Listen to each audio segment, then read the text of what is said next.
L'Ebre torna a la normalitat, o li fan tornar, que no és el mateix. El travesso pel pont de l'antiga via del ferrocarril, ara via verda o simplement pont roig.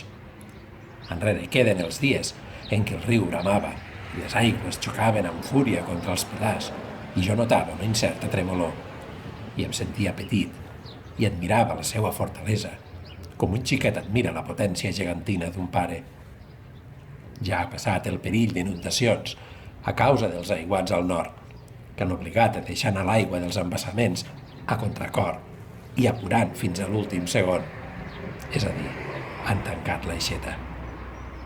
Ara el riu murmura en passar, com si m'expliqués les emocions viscudes a cau d'orella, com si s'excusés per deixar-se anar, per fer el boig uns dies i despentinar-se una mica. El riu ja no arrossega els arbres, bressola les fulles que cauen dolçament al seu llom. Qui sap si una formiga és el remer.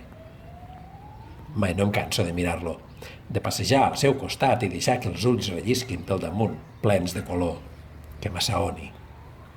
És el rei d'un paisatge que contrasta amb el que vaig viure a la infantesa. Fa unes setmanes, quan el riu baixava a l'ample i amb el cap ben alt, em vaig posar a caminar pel passeig a la seua vora i intentava seguir el seu ritme, però m'era impossible.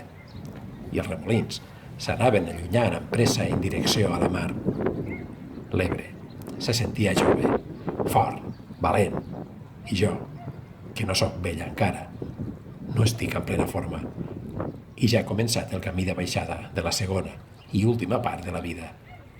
Però ens queden moltes riuades encara, i vespres, i blaus, i taronges.